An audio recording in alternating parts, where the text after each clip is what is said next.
Thank you all for your amazing talks.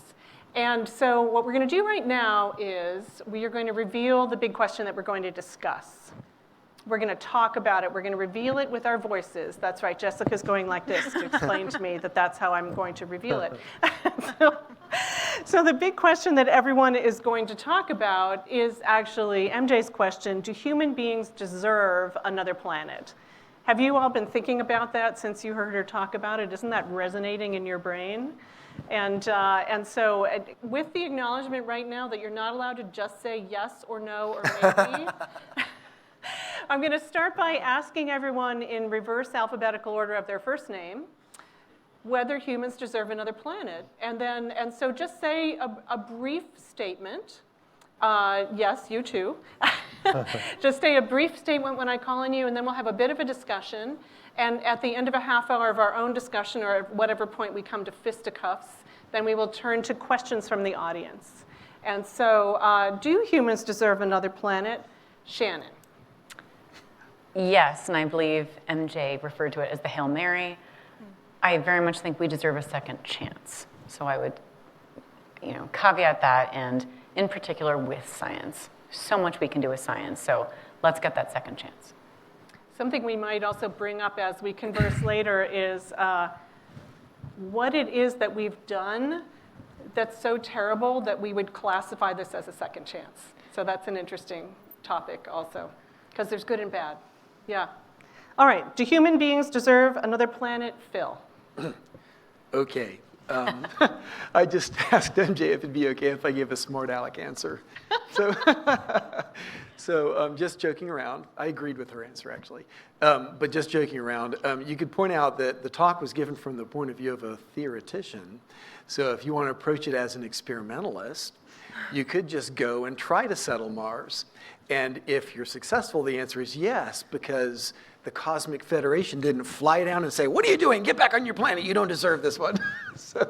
But no, actually, I think that for pragmatic reasons, it would help our globe if we extend beyond planet Earth. But I agree with what MJ said about how we need to do it.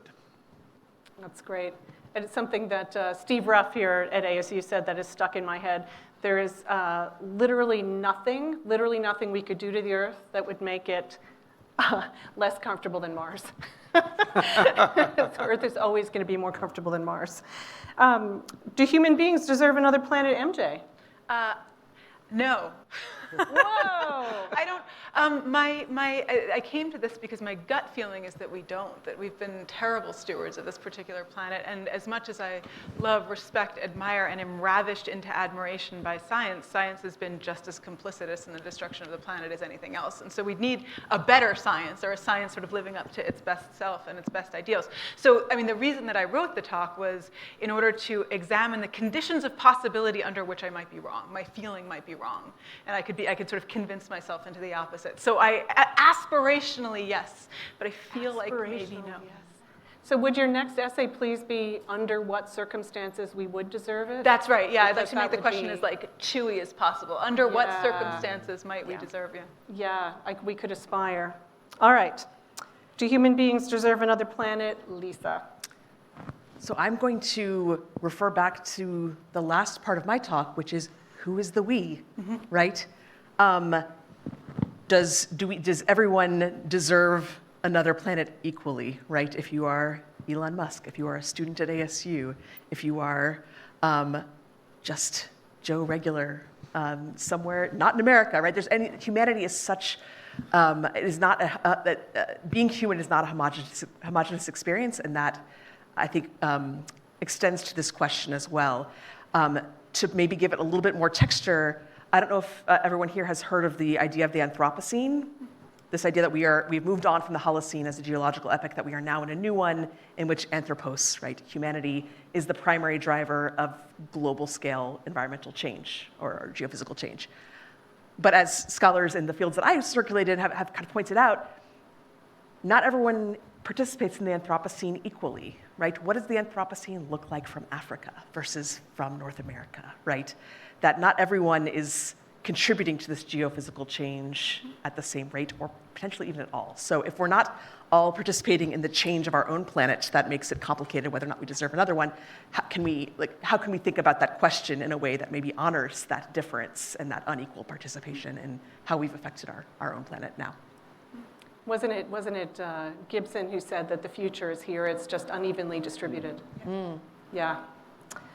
Do human beings deserve another planet, Jacques? First, I have a question. What sort of planet is this?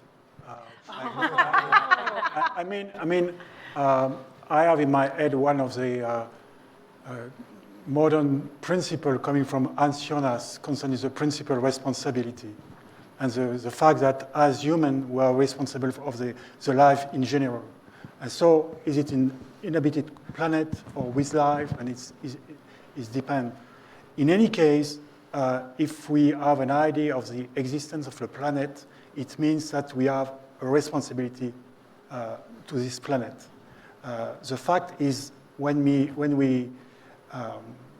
use the term of not only a planet of space, is at the same time it's a question of existence of something, but also the technique necessary to know the existence of this planet. In any case, it's a question of responsibility.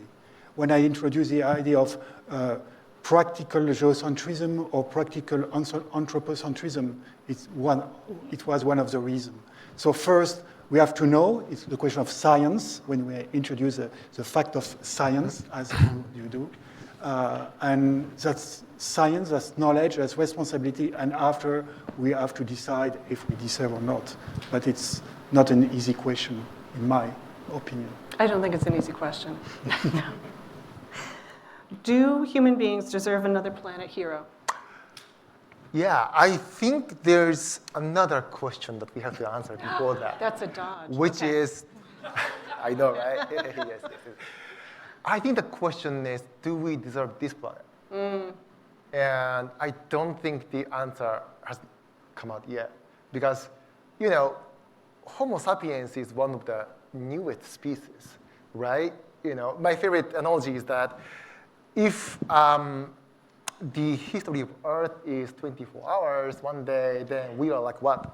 Emerged 1 second before, right, before midnight.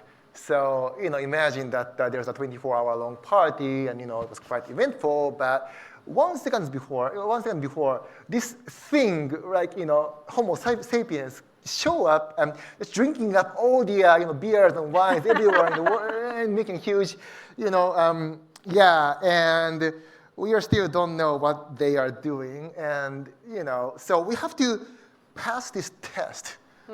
If we pass this test, probably, the answer to that question will be positive, maybe. If the answer is negative, which means that we're going to go extinct. So we don't have to answer that question anyway. I like the idea that one outcome from this event might be the production of a universal set of questions of do we deserve another planet? Kind of like the UN Sustainable Goals, but the deserving goals. Yeah. All right, Christopher, you get the final word. Oh, no. Not really. Just of the individual response section of this exam, do human beings deserve another planet? All right, so my glib gut level reaction without knowing how to evaluate it is yes. And I give that only unreflective reaction because I don't know how to evaluate deserve. How do we evaluate and sum up? Well, we've looked at your behavior, we've looked at your performance, and we've weighed it. Or we look at your attributes, the attributes of humankind, or how do we go about answering a question of what that word deserve means? Do we look at the bad things we've done? Do we look at our potential? Do we look at the good things that we've done? Do we look at individual contributions and individual geniuses and theologians and ethicists throughout history and say humankind also produced that, therefore they deserve another planet? So I don't know how to weigh up all those incommensurables. And it seems as though that question is actually kind of a Rorschach test of the person who's going to answer it. If you're like, I don't know, and if you're kind of emo, you're going to go, no, we don't. Or if you're very depressed, you're going to go, no, we don't. But if you are someone who is an optimist, who looks to the future, who sees that there are benefits in space exploration and that it challenges people, it makes people dream about the future, it makes people innovate, then yes, we do deserve some type of spacefaring future. But lastly, I think to give a pure legal answer, this answer is already settled in the Outer Space Treaty. It says that the exploration and use of outer space, not the domain itself, but the activity of exploring and using, is the province of all humankind. It is great. The nations of the world have created it as a right, and implicit in that is they believe that states have a right to explore and go to outer space. So it seems as though, at least at the UN level, that question has been answered in the affirmative. I would say that pessimism and cynicism are lazy refuges, and that in order to create this future that we need to create, you have to be a bit of an optimist. So that's an aspiration for all of us. So let's open this up to conversation amongst ourselves in prep for our larger conversation, with just the friendly prompts to make sure that everyone gets their voice heard and that no one goes on too long, and that we respond to each other's contributions in a nice kind of improv style. So normally we say to each other, let's use the convention yes and my son and I joke that we like the convention yes but. So does someone have something they'd like to start with to respond to a concept that's been brought out so far, and then feel free, jump in. How, that word deserve, what did you mean by it? So I was hoping to go after this uninterrogated assumption that, again, lies between the disastrous prediction on the one hand, right, something's going to exterminate us, and the conclusion on the other, therefore we have to go somewhere else, right? And that middle space is the space of assumption that we have the right to go somewhere else, right? And do we have the legal right to go somewhere else? Absolutely, we have the legal right to go somewhere else. I was thinking philosophically, do we have the philosophical right to another planet based on the way that we've treated this planet? I love Ruth's caution here to look at that we, and to, just the way that you, Chris, have focused on the question of deserving. I mean, it was deliberately punchy. I'm trying to make it sound sort of puritanical and theological, right? Just in order to spark conversation. But Ruth's intervention that reminds us that usually the invention of the concept of humanity is a white European concept to begin with, and that it tends to exclude most of the people who might actually deserve another place to go, right? If you think about like Afrofuturist longings for a different place, like a refuge from this world, that's a totally different imagining of of another kind of future than a place where we can go and make a lot of money and use as much energy as we want to go. So I do think it's important to disambiguate the kinds of communities who have these aspirations toward another world. Yeah, thanks. I'd like to ask a question. Could this question be reframed? Instead of asking, does humanity deserve another planet, do we have a responsibility to life on this planet to extend that life, not just our species, but other species, to go to other planets? Because humans seem to be the arm that the ecosphere has grown that has the capacity to do that. So would it be the responsibility of that arm to do it? Something to add to that conversation. For decades now in my family, we've had this conversation. What is a virtuous career? What's the most worthwhile way that you could spend your time? And there's often a sort of implicit bias in answers that people have given to this question, that it is to help other humans. It's to alleviate suffering. That would be maybe, a lot of people would put that at the top of the list of the ways you could be virtuous. Why would anyone assume that it's more virtuous to help humans than it is to help animals or plants or the natural ecosystem or the planet or the solar system? Why do we have this gradation of value when in fact it's recursive, because we have to have those other things in order for ourselves to thrive anyway? Right. Yes, and. Virtue. I'm sorry, Hiro. Do you mind if I? Please, Okay, please. briefly. to address this, I think it's also important to keep in mind that, yes, I liked your idea that humans have kind of been this maybe this arm of the earth that is extending outward, but that non-human nature also has agency, also basically has a say in whether it survives, how it resists human activity, right? We were talking earlier about the biosphere too, which many of us have connections to in this room, that was a great example, right, of humans attempting to build basically a Mars planetary analog that was stuffed with biodiversity, right?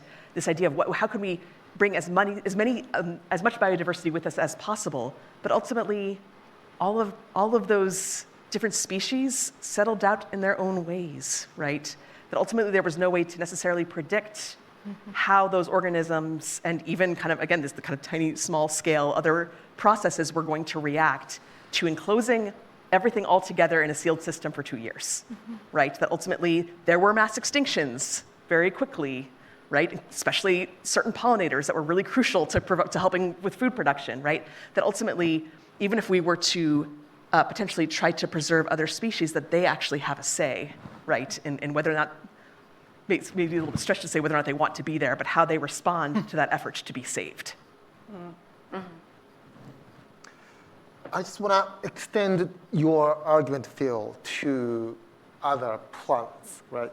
Because Mars and icy moons might still have extant ecosystem, right? Which could be quite fragile. So, when we go to those worlds, can we be responsible and respectful? I think there is Carl Sagan's wrote in Cosmos or one of his books. If there's any living things exist on Mars is theirs, not ours. So, which doesn't mean that we may not go there, but the question is, can we balance, right, the preservation of ecosystem here, ecosystem over there, and our ambition, desires for exploration, maybe exploitation.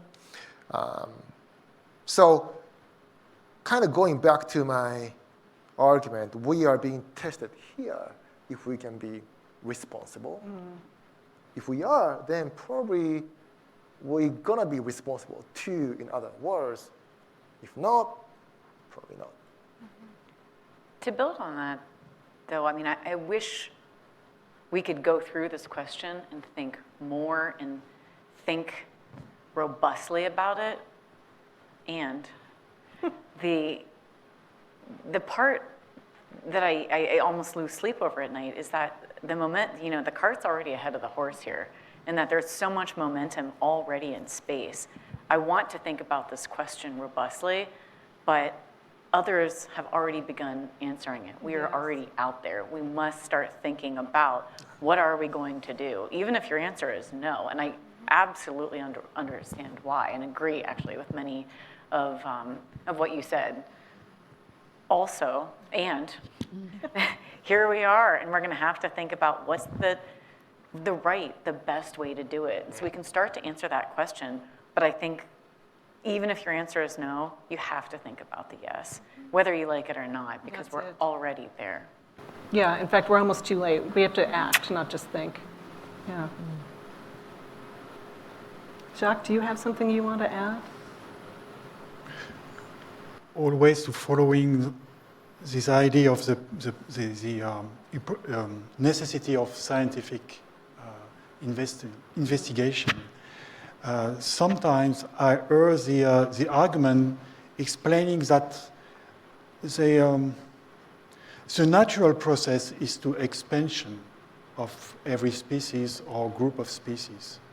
But this way, sometimes the argument go, if you can go outside Earth's context, you have to colonize the other planet.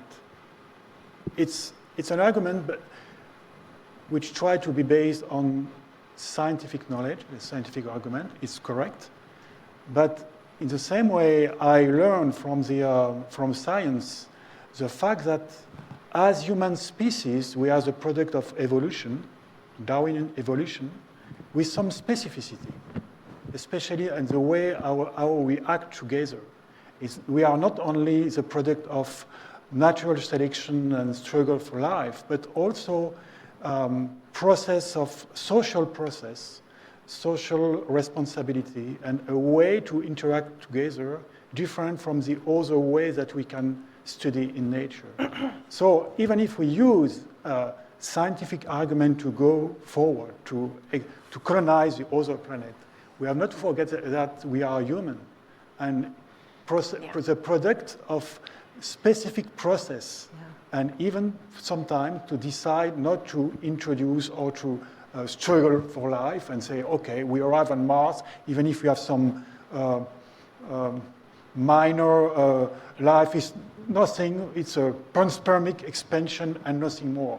I think it could be in contradiction with even not only with philosophy or ethics, but also with what we know concerning our biological or our species evolution. It's only a little argument. Yeah, I want to add on top of that, which is that I would be cautious about the over-application of Darwinism, where, all the species are mundane to spread, otherwise you want to be extinct kind of thing, which is true for, biology in general. But our species can make a conscious choice, not just giving in to Darwinian selection. So, yeah, where I'm going to. Yeah, after all, what you want to choose. That's. Yeah. Agree, disagree? That's right. Just because we have the capacity to do something doesn't mean we should do it. Right? There's that adage that if the dinosaurs had been able to build a rocket, they wouldn't have been annihilated by the asteroid. And then the counter response is, if the dinosaurs had had rockets, they wouldn't have lived for 25 million years, right? So just because we can do something doesn't mean that we necessarily ought to. And I really like your caution when it comes to treating the exoplanetary biotic systems, or the possibility of biotic systems. It certainly seems to rule out the possibility of nuking Mars, right? For human comfort, which is an option we hear all the time. I mean, it's out there, and the more you say something, the less absurd it seems, right? Just by dint of sheer repetition, it becomes like, well, okay. I feel like it sounds more and more absurd. Right? Oh, good, good. It sounds more and more like a joke. It's hard for me to remember that anybody takes it seriously. Good for us to remember that the most likely kind of life to be found in the universe is going to be microbial life underground. Yes. So goodbye to all of our Mars cousins. Anybody else want to take up the Darwinian or counter-Darwinian argument? It's a very good conversation point. We're feeling shy. Feel free to go, no. Not just, you were very nice to say yes and, but you can totally go out. We only have another 24 hours to get along. So maybe it's time for us to open up to questions. What do you think? So I believe we have runners with microphones. And so what I would like you to do is please introduce yourself. And then if you do you feel free to direct your question toward a particular person or throw it out in general. And so you runners, please run around and find the people and give them the microphone.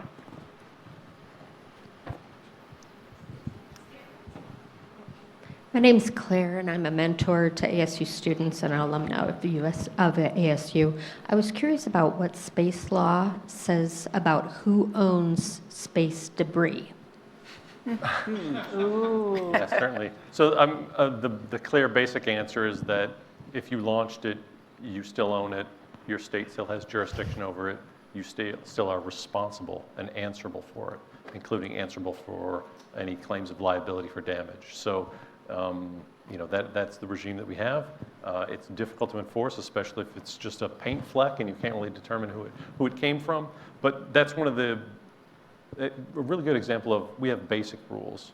But as we have gone over the decades and space activities have gotten more complex and diverse, the basic rules that we had in the past really are abutting the borders of what is workable, and we might need more refined rules in the future.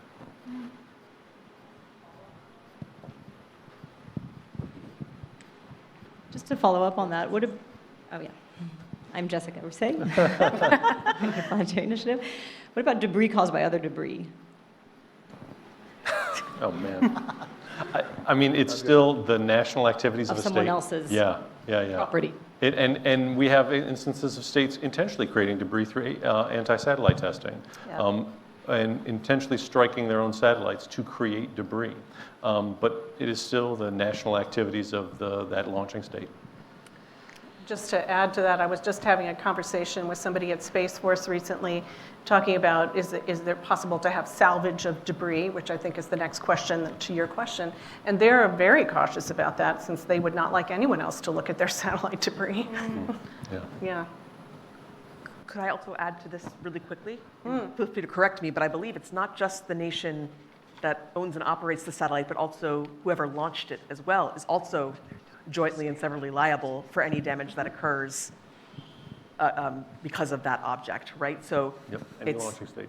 At launching state. So as kind of this power landscape is changing, as more and more actors are entering the field, right, that liability landscape is also changing. Something from Jacques, and then the next question. Yeah. We start a conversation together just before this time concerning the space debris. And what we mentioned is in one way to answer this question, who possesses the debris? As perhaps you mentioned that today when we speak about space, we are saying we are going back to the moon. We are. And in fact, I think that is the same with space debris. Whereas the idea that debris in space are not the property for a specific actor, it's our debris. It's one way to be very surprised. Normally my waste is behind me. You don't see it. But they are in the sky.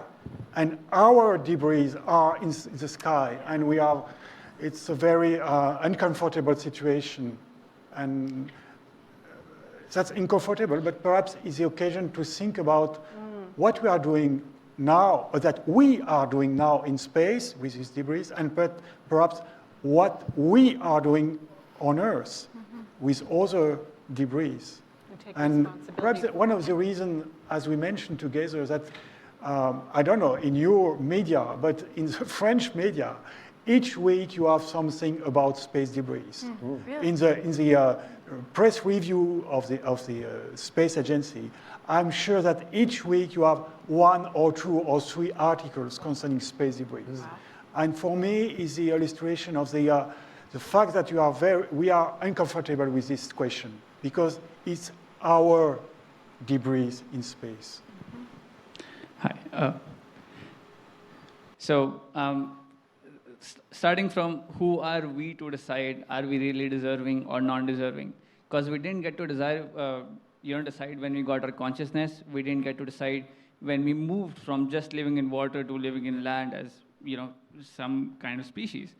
And what we're looking at might be for the course of a century or two, but what about our existence above multiple centuries, many centuries? And what if once we start really living up there in different planets, what if we evolve to settle there and adapt better to the environment there?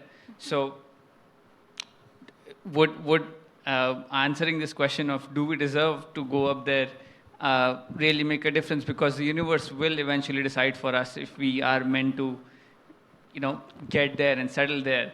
And if we are not, we'll just wipe out forever we try to settle down in. Maybe not in our time understanding of 10 years, 20 years, 100 years, but in 1,000 years when we have a full-fledged Mars colony and just something that we didn't knew about Mars happened and everyone gets wiped out.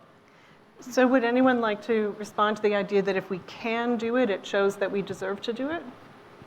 Well, that was sort of the joke answer that I gave. But I mean, the purpose of the joke was to really question like this: are we smart enough to be able to answer the question from a theoretical basis? And I don't know that we are. I mean, I'm working hard to extend human civilization beyond the planet. At the same time, I'm worried that it could turn out very bad. But I'm doing it because I think on average, it will hopefully turn out very good.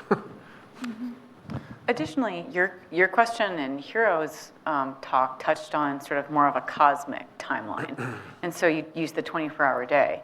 Maybe we have 2 more seconds for the human party. Maybe we have 10 more seconds, maybe even a minute. But I mean, if you really want to go all the way down the line, you can look at the lifetime of our own star. Our own star will consume the inner solar system in a couple billion years. So we know the end of the party now. So now you work backwards and you start thinking about, if you want to think about it that way, to some degree that will take care of itself. Now we know when the end of the party is, or when the end of our day is. And so you can start to think of it in some ways on that time frame, and then go smaller and bigger and more granular, or big picture, depending on that too. So it's about 3 o'clock in the afternoon, and we've got till midnight to move to another party. You're not wrong. Yeah. You're not wrong. I do want to comment on that, again, that notion of we, and whether this question has already been answered. Because, if one nation or culture or society answers that question, no, we don't deserve to go to space and we shouldn't go. Humanity does not act as a collective, and other nations definitely will answer differently. So, if nation A decides we don't deserve to go to space, we're evil, we're sinful, we should just close down everything, other nations, nation B, nation C will say, okay, we choose differently, we're definitely going. Yeah. So that gets back to the notion of we, like, that's not how humanity operates. That's the thing that worries me personally the most about this, because Phil, you talked about this quite a bit. I mean, the riches that are available, if you think about it in terms of profit and value in space, are much more massive than anything that humans have ever encountered in spreading around our own planet. And so the capacity for inequity is exponentially greater than anything that we've experienced before, and we have not done well with that so far. So that's so fundamental to what we have to work on, all of us. And if I could add to that, and to Chris's point, I think that we are fragmented. And because we're fragmented, we're probably not going to get into agreement on this. And so I think there's the pragmatic answer. How do we respond in that context? Because somebody is probably going to go to space. Yeah. And therefore, who do we think we should leave it to? Yes. And what can we do? This was your point. We're going, so we better catch up, those of us who are trying to do it differently. I often offer the paradigm that some, people in the military see space as a military domain. The scientific community sees space as a scientific domain. The commercial actors see space as a commercial domain. They see it through different lenses. That would also apply to nation states. You can imagine a state that sees the moon is purely for scientific purposes. We're going to go as hard as we can to do as much science on the moon. Another state would see it as a place where there's great, I would say Luxembourg, would see the moon and asteroid belts as purely commercial exploitation. So there's differing interests that are going to develop. And I can't say whether that's good or bad, but I can say that is reality. It is. So that actually, if I can add one more piece to that. Yes, and then we'll go. Thank you. Just bear with me just a moment. I'm going to be, I'll reward you because I'm going to do a sci-fi thing in a second, for those of you who are sci-fi nerds. What you just said reminded me a bit of what I was thinking about during Jacques' talk, which was, I think, some of the ways that these futures for interplanetary futures for humanity seem to be configured are this almost a post-national, like a species. Humanity is the unit Star versus. Trek. What's that? Oh, sorry. Go ahead. Did you say Star Trek? Yes, I did. Yes, and I wanted to get that right. So when I think of the kind of the major, some of the, I'm not fully versed, but right, many of the astro kind of future franchises that I enjoy, right, of all of them, particularly from the 20th century, really only Star Trek is that way. Most others seem to still configure these divisions. These they become maybe more on the level of, like, if you watch The Expanse or read The Expanse, right, you're Martians or you're from the moon or you're from Earth. Right? That there's still these factions. They may look different than they do now. Maybe Earth is now the nation state, right? So I think I just wanted to kind of maybe put that in there as well, that perhaps this idea of the we or humanity as a whole it almost seems like there's this suggestion that the ways that the ways that different groups, the ways that humanity governs itself now will go away if we do things the right way, which for better or for worse, right? Just a thought. Totally, yeah, snow crash. Yeah, we should turn back to the audience for one or two more questions. Who's got the mic? Right here. Hi, there we go. everyone. So my question is basically, I know we talked about earlier in the conversation that we need to do stuff now and that it's already kind of late. So my question is, what exactly do we need to do now, especially in industry? Because I feel like the space in the industry side is starting to expand a lot more. Yeah. And we're talking and having these great conversations in academia. But Yeah. how do we start to implement that and pull that back into industry and start to, like, whether that's having an ethics team or like branches that do checks and balances within, like, just throwing a company out there like Lockheed or SpaceX? What do we exactly do to get us to start shaping a more positive space future? Could we have some very practical advice from you very practical people? Sure, I've got very practical advice. So, for example, Blue Origin will say that they've got, these particular plans for the moon, eventually these plans for, rotating space pods that we're going to live on, plans to relocate industry, heavy industry off Earth, and that that the entire vision is ultimately in service of the blueness of our origin, of restoring the integrity of our planet and helping it breathe. When you ask the very high ups at Blue Origin, well, how do you measure the damage that the space industry does to the planet over against the benefit that it will eventually produce? They say, I don't know. Or like, we haven't done that. I think that calculation has to be done. How many rockets can you launch in a year? What does it do when you pollute the upper atmosphere? How long does that stuff stay in orbit? And at what point does the planet actually become so decimated by the space industry that these promises of greening and bluing the planet are made null and void by the very effort to do it? So those are like some real calculuses that people who are like, so they may have an ethics committee, I can do that. I can't do this calculus, but I know that they can, right? They've got the guys, they can calculate anything. So I think that would be a great step. If you're going to be making these huge humanitarian ecological promises, back them up and say, all right, how many launches can we do sustainably? Right? What kind of rocket fuel should we use? Should we use kerosene? Should we use hydrogen? What's better? What's worse? That's all stuff that you all know how to do.